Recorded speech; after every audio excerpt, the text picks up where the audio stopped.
கர்த்தருடைய நாமத்துக்கு மகிமை உண்டாவதாக. பிதா குமாரன் பரிசுத்த ஆவியானவருடைய நாமத்திலே உங்கள் எல்லாருக்கும் நான் வாழ்த்துதலை கூறிக்கொள்கிறேன். நல்ல கிறிஸ்தவர்கள், சரியான கிறிஸ்தவர்கள்னு ரெண்டு விதம் உண்டு. கர்த்தருக்கு நல்ல கிறிஸ்தவர்கள் அவசியமில்லை, சரியான கிறிஸ்தவர்கள் தான் அவசியம். தப்பு தண்டாக்கு போகாம, மற்றவங்க குடும்பத்தை கெடுக்காம, நான் உண்டு, என் குடும்பம் உண்டு, என்னுடைய வாழ்க்கை உண்டு அப்படின்னு எந்த பிரச்சனைக்கும் கரைச்சலுக்கும் போகாம ஒழுங்கான வாழ்க்கை வாழ்றாங்க பாருங்க, அவங்களுக்கு பேர் நல்ல கிறிஸ்தவர்கள். நல்ல நல்ல காரியங்களை செய்கிறவர்களுக்கு நம்முடைய வேத புஸ்தகம் ஒரு பெயர் வைத்திருக்கிறது. அவனுடைய பெயர் சன்மார்கன். நாம் நல்லவர்கள் என்று சொல்லுவோம், வேதத்தின் மொழிபெயர்ப்பில் சன்மார்கன். மனுஷ பார்வையில நல்ல காரியங்களை செய்கிறவனுக்கு தான் நாம் அந்த பெயரை சூட்டுகிறோம். இது எதனால் அந்த பெயர் வருகிறது? கிரியின் நிமித்தமாக அந்த பெயர் சூட்டப்படுகிறது. நல்ல நல்ல கிரியைகள், நல்ல நல்ல காரியங்கள் செய்யும் போது அவனை நல்லவன், அவனை சன்மார்கன், நீதிமான் என்றெல்லாம் நாம் பெயர் வைக்கிறோம். ஆனால் தேவன் கிரியைகளை வைத்து நியாயம் தீர்க்கிறவர் அல்ல, கிரியைகளை மாத்திரம் வைத்து நியாயம் தீர்க்கிறவர் அல்ல. பின்னே கிரியைகளோடு கூட விசுவாச ஜீவியனும் கர்த்தர் எதிர்பார்க்கிறார். இந்த ரெண்டையும் ஒன்றாக வைத்துதான் நியாய தீர்ப்பை நடத்துகிறார். விசுவாச ஜீவியம் என்று சொன்னால் என்ன அர்த்தம்? வசனத்தின் அடிப்படையில ஜீவிக்கிற ஜீவியம். ரோமருக்கு எழுதின 9ஆம் அதிகாரம் 34வது வசனத்திலே அவர்கள் கிரியைகளினாலே தேவனை தேடினார்கள், அதனால்தான் தேவனை அவர்கள் காண முடியல. கிரியைகளை வச்சே அவங்க தேவனை தேடினார்கள். நான் விபச்சாரம் பண்ணல, வேசித்தனம் பண்ணல, இதெல்லாம் தானே பாவம், நான் அதெல்லாம் ஒண்ணும் செய்யல. ஆனால் கர்த்தர் அந்த வாழ்க்கையை எதிர்பார்க்கவில்லை, கூடவே மற்றொரு காரியத்தை எதிர்பார்க்கிறார். இதெல்லாம் வேணும் தான், ஆனால் விசுவாச ஜீவியம், வசன அடிப்படையில் உள்ள விசுவாச ஜீவியம். கொஞ்சம் வாசிக்க முயற்சி பண்ணுங்க. ரோமருக்கு எழுதின நிருபம் 10ஆம் அதிகாரம் 2-3 வசனங்களை கொஞ்சம் வாசிப்போம், பார்க்கலாம். தேவனை பற்றி உள்ள வைராகியம் அவங்களுக்கு உண்டு என்று நான் சாட்சி சொல்றேன். அது அறிவுக்கேற்ற வைராக்கியம் அல்ல,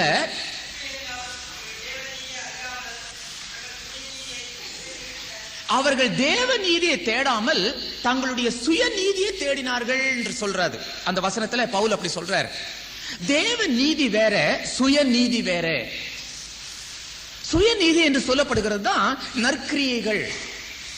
இந்த சுய நீதியை நம்பி நிறைய பேர் என்ன சொல்றாங்க?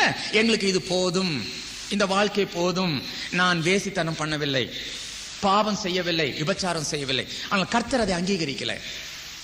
அவர் திருவசனத்தின்படி ஜீவிக்கிறவன், இந்த கிரியைகளோடு அதையும் சேர்த்து செய்ய வேண்டும் என்று விரும்புகிறார். அப்போ விசுவாசமும் கிரியையும் ரெண்டும் ஒன்றாக இருக்க வேண்டும். அதற்கு தான் பேரு கர்த்தர் விரும்புகின்ற சரியான ஜீவியம், சரியான கிறிஸ்தவன். விசுவாசமும் கிரியைகளும் இணைந்த ஒரு வாழ்க்கை, சரியான கிறிஸ்தவ ஜீவியம். இப்போ சரியான கிறிஸ்தவன்னா எப்படி இருக்கணும்ன்றத பத்தி தான் இன்றைக்கு நான் சொல்ல இருக்கிறேன். 5 காரியங்கள், முக்கியமான 5 காரியங்கள் இந்த சரியான கிறிஸ்தவனுடைய வாழ்க்கையிலே காணப்பட வேண்டும். இப்போ நீங்களே அதை தற்பரிசோதனை செய்து கொள்ளலாம். நான் சொல்லுகிற இந்த 5 விஷயங்களும் உங்கள் தனிப்பட்ட வாழ்க்கையிலே ஜீவியத்திலே காணப்படுமானால் நீங்கள் நல்ல கிறிஸ்தவனா சரியான கிறிஸ்தவனா என்பதை நீங்க நன்றாக புரிந்து கொள்ள முடியும். முதலாவது காரியம், சரியான கிறிஸ்தவனுடைய வாழ்க்கையில முதலாவது காரியம், அவன் மனம் திரும்பின அனுபவம் உள்ளவனாய் காணப்பட வேண்டும். இதுதான் சரியான கிறிஸ்தவ வாழ்க்கை, மனம் திரும்புதல். கிறிஸ்தவ வாழ்க்கையில திருச்சபையின் உபதேசத்துல ஆரம்ப உபதேசம் இந்த மனம் திரும்புதல். எபிரேயருக்கு நிருபம் 6ஆம் அதிகாரம் 1 வசனத்துல திருச்சபையினுடைய 3 உபதேசத்தினுடைய முதல் காரியம் அங்கு சொல்லப்பட்டிருக்கிறது. மனம் திரும்புதல், தேவன் பேரில் வைக்கிற விசுவாசம், ஸ்நானங்களுக்கு அடுத்த உபதேசம், இதெல்லாம் வரிசையா வருது. இதுதான் அடிப்படை உபதேசம் அல்லது அஸ்திபார உபதேசம் சொல்லுவாங்க. அதுல முதன்மையாக வருகிறது மனம் திரும்புதல். யோவான் 3ஆம் அதிகாரம் 3வது வசனத்திலே ஒருவன் மறுபடியும் பிறவாவிட்டால் அவன் தேவனுடைய ராஜ்யத்தை காண மாட்டான். மனம் திரும்புதல் மிக மிக முக்கியம். பெயர் கிறிஸ்தவ வாழ்க்கை வேண்டாம், லேபிள் கிறிஸ்தவ வாழ்க்கை வேண்டாம். உன் ஜீவியத்திலே மனம் திரும்புதல் வேணும். அது எப்படி நான் தெரிஞ்சு கொள்றது? நிறைய பேருக்கு சொல்லுவாங்க, நான் ரட்சிக்கப்பட்டனா இல்லையான்றது எனக்கே சந்தேகம்னு சொல்லுவாங்க. உண்மையிலே எங்களுக்கே சந்தேகமா இருக்குது, நான் ரட்சிக்கப்பட்டிருக்கிறேனா? பல வருஷத்துக்கு கிறிஸ்தவன், சண்டே ஸ்கூல் எடுக்கிறேன், திருச்சபையினுடைய காரியங்களில் ஈடுபடுறேன், இது போதாதா? போதாது. மனம் திரும்பின ஒரு அனுபவம் வாழ்க்கையில காணப்பட வேண்டும். ஆரம்ப திருச்சபையை அப்படிதான் கர்த்தர் ஆரம்பிச்சு வச்சார். அப்போஸ்தலர் நடவடிக்கைகள் 2ஆம் அதிகாரம் 47வது வசனத்துல, ரட்சிக்கப்படுகிறவர்களை அனுதினமும் கர்த்தர் சபையிலே சேர்த்து கொண்டார். கர்த்தரே அதை ஆரம்பிச்சு வச்சிருக்கிறார். இதுக்கப்புறம் என்ன பின்பற்றுகிறவங்க எல்லாம் இந்த அடிப்படையில தான் திருச்சபையை ஆரம்பிக்கணும்னு அவர் சொல்லி வச்சுட்டு போறார், காண்பித்து வைத்து போகிறார், பிராக்டிக்கலாக நடத்தி வச்சுட்டு போனார். திருச்சபைன்னு சொன்னா ரட்சிக்கப்பட்டவர்கள் இணைந்து கூடி ஆராதிக்கிறதுக்கு தான் பேரு திருச்சபை. அந்த அனுபவம் வாழ்க்கையில காணப்படுதா? மனம் திரும்பின அனுபவம். ஒருவன் மறுபடியும் பிறவாவிட்டால் அவன் தேவனுடைய ராஜ்யத்தை அவன் காண மாட்டான். எத்தனை வருஷத்து கிறிஸ்தவனா இருந்தாலும் சரி, எங்க தாத்தா பாட்டன் எல்லாமே சேர்ந்துதான் இந்த ஆலயத்தை கட்டினாங்கன்னு சொன்னாலும் சரி, ஆனா உன்னுடைய வாழ்க்கையில மனம் திரும்பின அனுபவம் இல்லாமல் போனால் நீ பரலோக ராஜ்யத்தில் பிரவேசிக்க முடியாது. நீ ஞானஸ்தானம் பெற்றிருக்கிறியா, அந்நிய பாஷை பேசுறியா, இதெல்லாம் நியாய தீர்ப்பில் முதல்ல கேட்க மாட்டாங்க. முதல் கேள்வியே நீ மனம் திரும்பினாயா? அப்ப அந்த மனம் திரும்புதலை எப்படி நம்ம பெற்றுக்கொள்றது? முதலாவது காரியம், நீ கர்த்தரின் பார்வையில குறை உள்ளவன், குற்றம் உள்ளவன்றத சம்மதிக்கணும், ஒத்துக்கொள்ளணும். நாமெல்லாம் ஜென்ம பாவம் நம்முடைய ஒவ்வொருத்தருடைய சரீரத்திலும் இருக்குது. ஆதாம் ஏவாள் பாவம் செய்ததுனாலதான் உலகம் முழுவதும் பாவத்துக்குள்ளானது. இதுக்குதான் பேரு ஜென்ம பாவம். பரம்பரையா எல்லாருடைய சரீரத்திலும் ஜென்ம பாவம் உண்டு. இந்த பாவம் கழுவப்பட வேண்டும். அடுத்தது, நீ பிறந்த உடனே உன்னுடைய கிரியைகளினால நீ செய்யற பாவம் இருக்குதே, அந்த பாவமும் கழுவப்பட வேண்டும். இந்த ரெண்டு பாவமும் சேர்ந்துதான் மனுஷ வாழ்க்கை. அப்ப இந்த ஒவ்வொரு மனுஷனுடைய வாழ்க்கையிலும் இந்த ரெண்டு பாவங்களும் உண்டு. ஜென்ம பாவம் உண்டு, நீ ஜீவிக்கிற சமயத்துல செய்த பாவங்கள். சரீரத்துல செய்தாதான் பாவம்ன்றது அல்ல, சிந்தனையிலும் கூட சிலர் பாவம் செய்வாங்க. சிந்தனையினாலே அவர்கள் வீணராய் போனார்கள் வசனம் சொல்லுது. அவங்க என்ன நினைக்கிறாங்க, நான் சரீரத்துல பாவம் செய்யல, ஆனால் கற்பனையில நீ பாவம் செஞ்சிருக்கிற, சிந்தனையிலே பாவம் செய்திருக்கிற. ஆகவே டோட்டலா மனுஷன் சரீரத்திலும் சிந்தனையிலும் அவன் பாவம் செய்திருக்கிறான். அந்த பாவங்கள் கழுவப்பட வேண்டும்.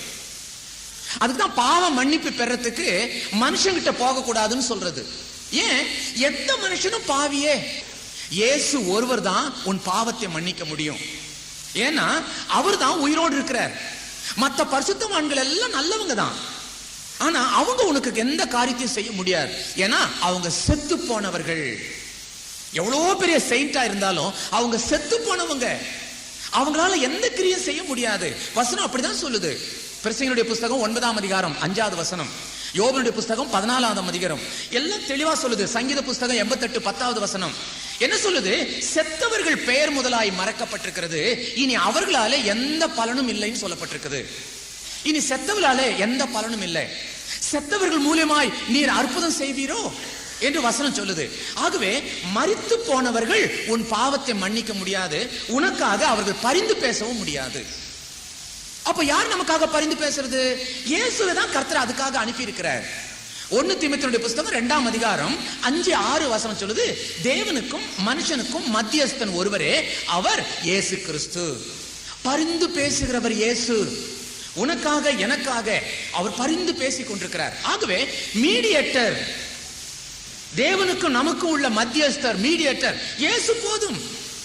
சரி, இயேசு செத்தாரு, ஆனா உயிரோடு கூட இருக்கிறார்.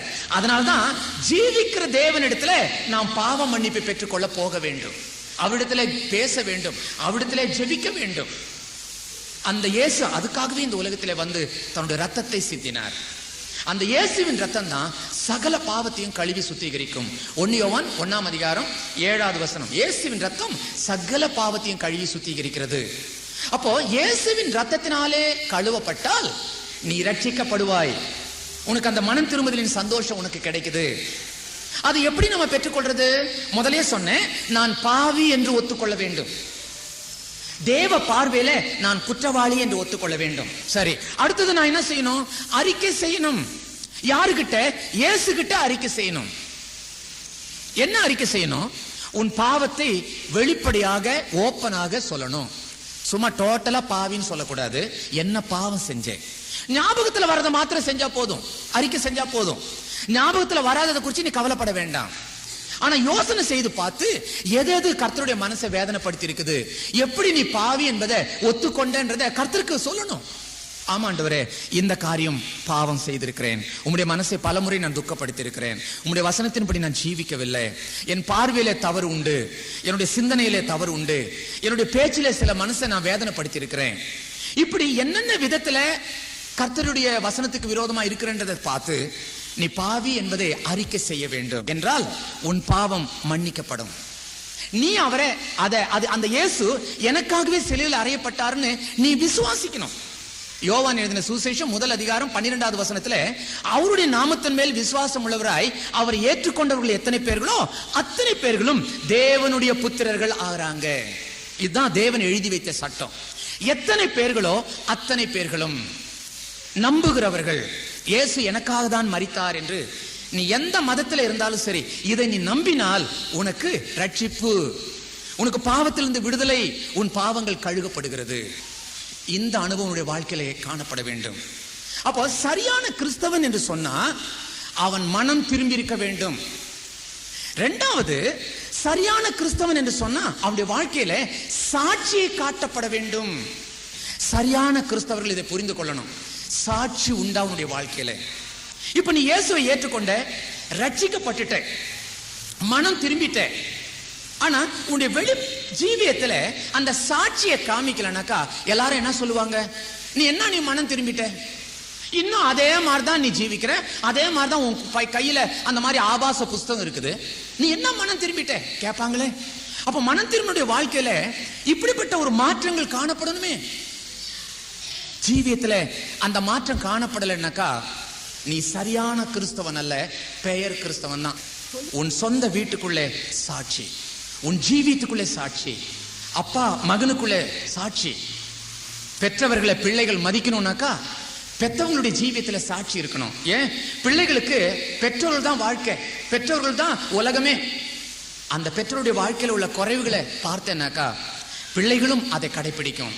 நாளைக்கு பிள்ளையினுடைய வாழ்க்கையில தவறு வரும்போது நீ அவனை ஏதாவது கண்டிச்சேன்னு வை, நீ யோகியமான்னு கேட்பான், நீ யோகியமான்னு கேட்பான். அப்போ உன்னால கண்டிக்க முடியாது, பிள்ளைகளுடைய தவறுகளை நீ சுட்டி காட்ட முடியாது. உன் வாழ்க்கை சாட்சியாக இருக்க வேண்டும். உன்னுடைய பேச்சுக்களும் உன்னுடைய நடவடிக்கைகளும் சாட்சியா இருக்கணும். இரண்டாவது, சாட்சிகளுடைய வாழ்க்கையில அவனுடைய சொந்த ஜீவியத்தில் மாத்திரமல்ல, அவனுடைய ஒவ்வொரு நடவடிக்கைகளிலுமே சாட்சி காணப்படணும். 143 சங்கீதம் 10வது வசனத்துல தாவீது சொல்றான், கர்த்தாவே உம்மை பிரியப்படுத்த என்னை போதித்தருளும், உம்மை பிரியப்படுத்த என்னை போதித்தருளும். ஆண்டவரே, நான் உம்மை எப்படி சந்தோஷப்படுத்துறது? என்னென்ன காரியத்தை செஞ்சா நீ சந்தோஷமா இருப்பீர்? இதை விட்டுட்டா, இந்த காரியத்தை நான் நிறுத்திட்டா, இந்த மாதிரி காரியத்தை இல்லாம நான் செய்யட்டுமா, அது உமக்கு சந்தோஷமா இருக்குமா? இப்படி ஒவ்வொரு காரியத்தையும் கேட்டு செஞ்சாலே சாட்சியுள்ள வாழ்க்கை தானா வந்துடும். அதை செய்யாது இதை செய்யாதுன்னு சொல்ல வேண்டாம். நீ கர்த்தரை திருப்திப்படுத்துகிறவனாய் இருந்தால் சாட்சியுள்ள வாழ்க்கை தானாகவே வந்துடும். முடி இப்படி வளர்த்தாதேன்னு சொல்ல வேண்டாம், ட்ரெஸ் இப்படி உடுத்தாதேன்னு சொல்ல வேண்டாம், தானாகவே வந்துடும்.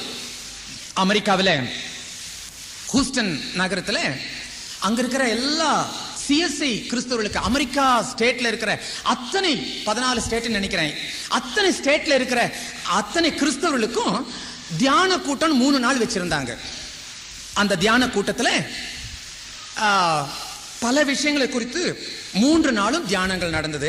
கடைசி நாள் இந்த 3 நாளும் தியானித்த விஷயத்தை பத்தி கேள்வி பதில் என்று சொல்லி ஏற்பாடு பண்ணி, அந்த என்னென்ன கேள்விகள் இந்த 3 நாளும் எழுந்ததோ அந்த கேள்விகள் எல்லாம் பேப்பர்ல எழுதி என் முன்னாடி கொண்டு வச்சுட்டாங்க. பெரிய படிப்பாளிகள், பட்டதாரிகள், தியாலஜி செமினரி டைரக்டர்ஸ் எல்லாம் வந்திருக்கிறாங்க, பிரின்சிபல் எல்லாம் வந்திருக்கிறாங்க, பிஷப்மார் 13 பேர் வந்திருந்தாங்க. அப்பேற்பட்ட பெரிய கூட்டத்துல கேள்விக்கு பதில் சொல்ல என்னை தெரிந்தெடுத்தாங்க. அந்த கேள்விகள் எல்லாமே ஆடையை பற்றியதாக இருந்தது, ஆடையை பற்றியதாக இருந்தது. அங்க அமெரிக்காவில் வாழுகின்ற இந்திய பெண்களுக்கு, இந்திய ஆண்களுக்கு, வாலிபர்களுக்கு பெரும் பிரச்சனை என்ன? அமெரிக்கர்களைப் போலவே நானும் குறைந்த உடை உடுத்தினால் என்ன? ஏன் எங்களை மாத்திரம் இந்திய பெற்றோர்கள் எங்களை கண்டிக்கிறாங்க? இப்படி உடுத்தாதே அப்படி உடுத்தாதேன்னு ஏன் அப்படி சொல்றாங்க? அது எங்களுக்கு ஒரு பிரஸ்டீஜ் இஷ்யூவா இருக்குது. எங்களை சுதந்திரமா இருக்க விட மாட்டேன்றாங்க. இதை குறித்து பெற்றோர்களுக்கும் கேள்வி. அப்பா அம்மா என்ன எழுதுறாங்க? பிள்ளைங்க எப்போ எங்களை பார்த்து இந்த கேள்வியை கேட்கறாங்க, நாங்க என்ன பதில் கொடுக்கிறது? அங்க வந்திருக்கிற அவங்க பெற்ற பிள்ளைகளுக்கும் இதே கேள்வி, இவர்களுக்கு என்ன பதில் கொடுப்பது? இதுதான் அடுக்கி வச்ச அந்த பேப்பர்களில மிக அதிகமாக காணப்பட்டது. என்ன மாதிரி உடைகளை உடுத்தலாம்? ஏன் அமெரிக்க